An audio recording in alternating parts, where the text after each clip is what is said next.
The Young and the Restless spoilers Thursdays full February 13, 2025 Shadows of secrets and shattered peace. Nick paced slowly in the quiet study of the Newman mansion, his mind a storm of questions and unresolved doubts. He had just left a tense conversation with Victor, a conversation that had sown as many seeds of confusion as it had provided answers. The question that gnawed at him, persistent and unyielding, was why Victor had so adamantly prevented Kyle and Summer from being together. What wrong have they done? Nick had demanded, his tone a mixture of indignation and genuine concern. Victor's reply was both candid and chilling.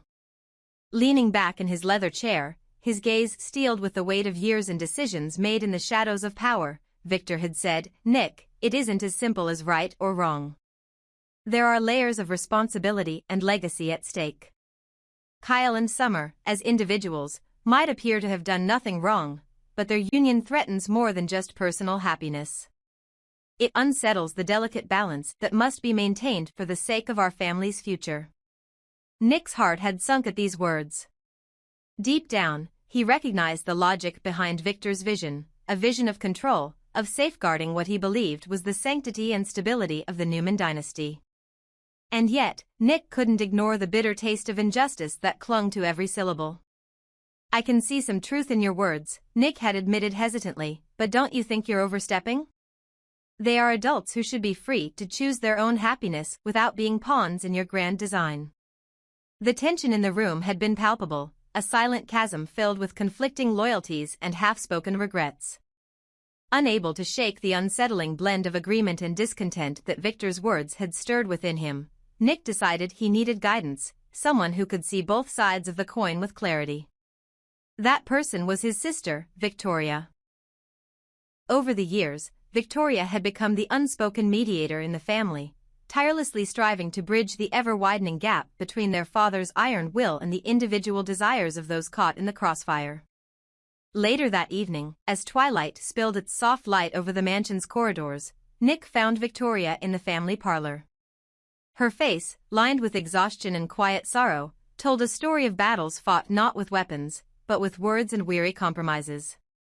"Victoria," Nick began gently, "I need to talk to you about what Father said today regarding Kyle and Summer. I can't help but feel that while some of his points are valid, his methods leave too much to be desired." Victoria's eyes, usually so steady, flickered with the weight of unspoken burdens. "Nick, I'm tired," she confessed, her voice barely above a whisper. "For years, I've been the bridge between my daughter and father. Every time I try to smooth over the rough edges of their relationship, it only deepens the rift. I'm exhausted from playing the mediator, trying to force a connection between a father who believes he knows what's best and a daughter who just wants to live her life." Her words resonated with a profound melancholy, reflecting not only her personal struggles but also the cumulative toll of years spent reconciling conflicting worlds. Nick nodded, sharing the unvoiced sentiment that perhaps the family's insistence on upholding legacy was slowly eroding the very bonds they claimed to cherish. "I understand, Victoria. I know you're doing your best, but sometimes I wonder if there's a better way, if perhaps we could let people, like Kyle and Summer, follow their own path without Father's heavy-handed interference." His tone carried both hope and resignation, a yearning for a simpler time when choices were respected, not dictated. As the siblings' conversation lingered in the quiet air, another chapter of familial discord was unfolding under the same roof. A chapter that affected the youngest among them, Connor. Hidden away in the less frequented corners of the sprawling estate, Connor observed the constant tumult between Adam and Chelsea with a heavy heart. Their arguments, which once might have been brushed aside as the clashing voices of passionate lovers, had grown into ceaseless conflicts that cast a dark pall over the household. Connor, wise beyond his tender years yet painfully aware of his own limitations as a child in the midst of adult strife, felt the sting of loneliness with every harsh word and slammed door. He often recalled the days when laughter filled the halls, when family dinners were a time of shared joy rather than battlegrounds of bitter disputes. Now, every attempt at peace was overshadowed by Adam and Chelsea's incessant bickering, a cacophony that left little room for the innocence and happiness that Connor so desperately craved. One evening, as shadows lengthened across the polished floors of the family home, Connor found himself alone with his mother. In the hushed quiet of the kitchen, away from the prying eyes and unyielding expectations of the adults, he mustered the courage to speak his truth. "Mom," he began tentatively, his voice a mere whisper laden with both hope and despair, "do you think we can ever go back to the way things were? Before all this fighting? Sometimes I feel like Adam should leave.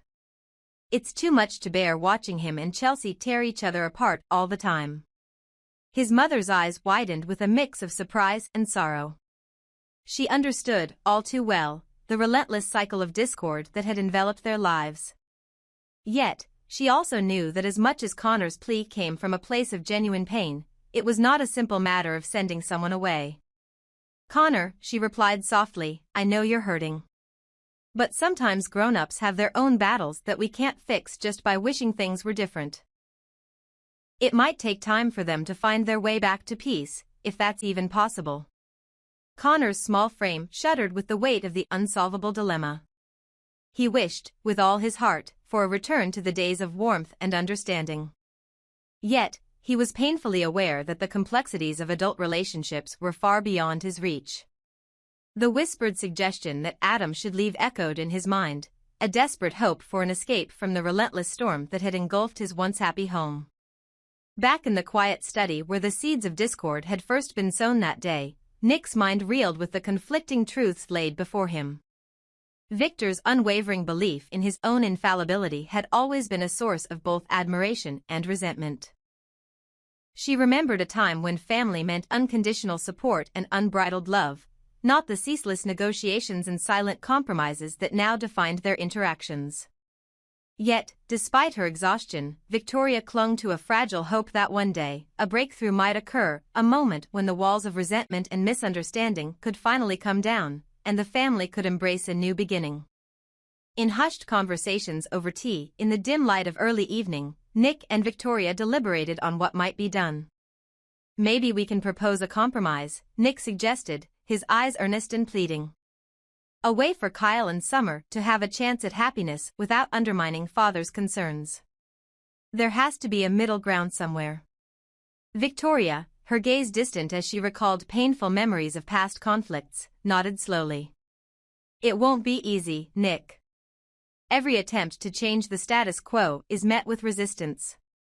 But perhaps if we start by addressing the root of the problem, our father's need to control every outcome, we might pave the way for something better." Their conversation was a fragile beacon of hope in a house shadowed by secrets and stubborn pride. Yet, as the night deepened, each sibling retreated into their own thoughts, acutely aware that the path to peace was littered with obstacles both seen and unseen. And then, as if on cue, the voices of the past and present converged in a single, haunting refrain: the need for change, the yearning for a return to a time when love outweighed control, and when family meant support rather than submission. Connor's soft plea to his mother, his trembling wish for the restoration of happier days, underscored the painful truth that the cycle of conflict was not confined solely to the realm of adult ambitions and grudges. It was permeating every corner of their lives, touching even the most vulnerable among them. In the dim glow of the mansion's corridors, as the echoes of arguments faded into the night and the silence of regret took hold, each member of the family found themselves at a turning point. Victor's unyielding stance had set in motion a series of events that threatened to unravel the delicate tapestry of relationships that had defined the Newman legacy for decades.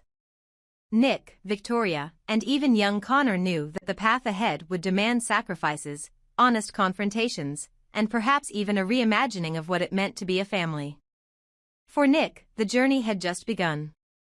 Determined to share his newfound understanding with Victoria and, through her, influence a change in their father's relentless ways, he resolved that no longer would he stand idly by while the family's future was dictated by cold calculations. With every measured step, Nick embraced the possibility that love and compassion might yet overcome the iron grip of tradition and control. Victoria, too, found a spark of defiance amid her fatigue. If she could not change her father overnight, perhaps she could at least help her daughter find her own voice, one that resonated with the promise of genuine happiness rather than the hollow echoes of imposed duty. And in her quiet moments of reflection, as she listened to Connor's small, hopeful voice asking for a return to simpler times, she began to understand that change, though arduous and uncertain, was the only path toward redemption. In that sprawling mansion, under the ever-watchful gaze of portraits that had witnessed generations of conflict and love, the family's fate hung in a delicate balance. The whispered dreams of there lay a spark of hope that, someday, the shadows of secrets and shattered peace might give way to a new dawn of understanding and genuine connection. The future remained uncertain. But one thing was clear: the voices crying out for change would not be silenced. And as the night gave way to the uncertain light of a new day, the promise of transformation stirred within each of them, a promise that perhaps, just perhaps, they could reclaim the family they once knew, where love, respect, and happiness were not casualties of ambition but the very essence of who they were meant to be. The Winters family in chaos, secrets, betrayal, and the struggle for control. The Winters family had faced many storms before, but nothing quite like the whirlwind that followed the arrival of Amy and Damian. Their presence was like a fuse igniting a long-buried explosive, one that threatened to tear apart the very foundations of the family. From the moment Amy stepped into Genoa City, it was clear she wasn't here for a peaceful reunion. She carried an air of mystery, her past shrouded in secrets that she wasn't ready to share.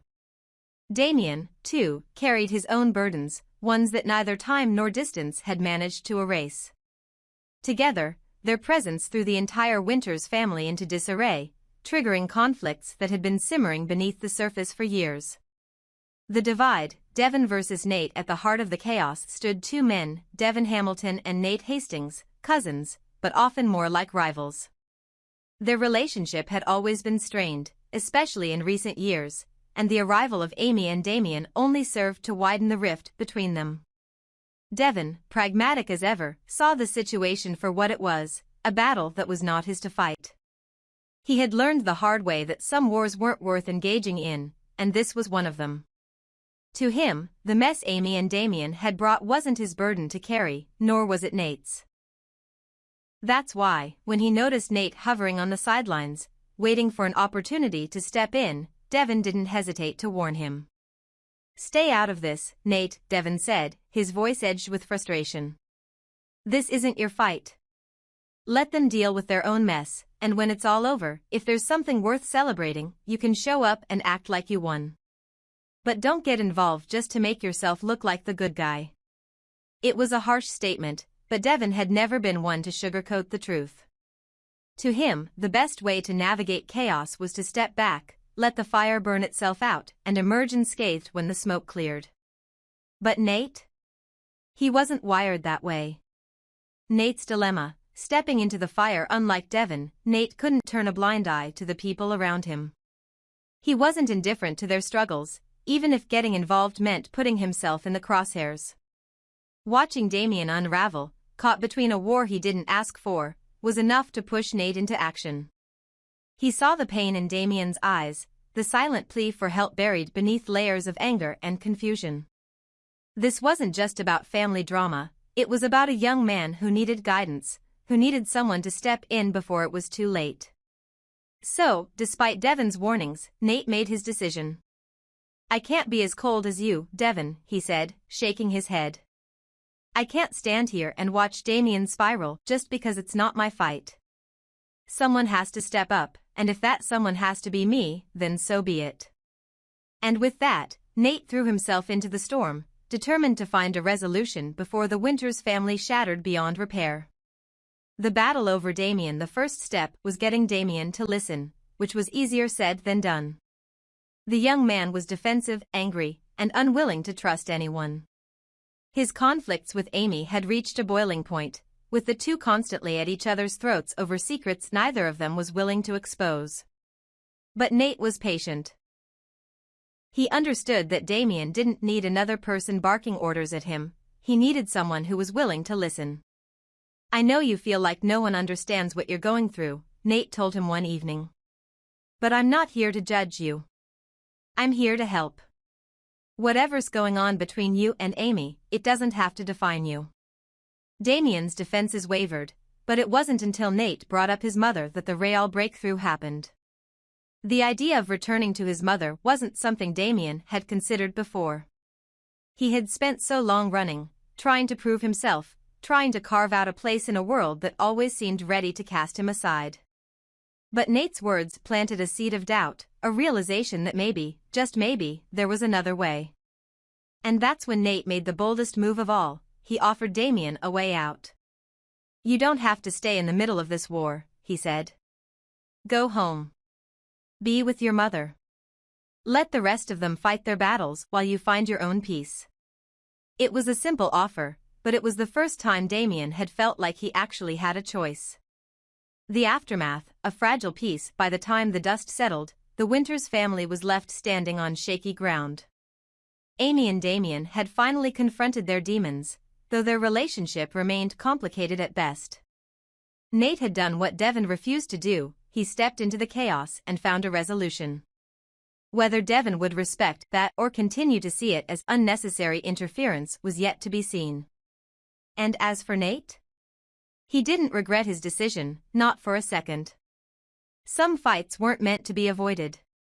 Some battles were worth fighting, not for the sake of pride, but because sometimes saving one person from drowning meant more than walking away with clean hands.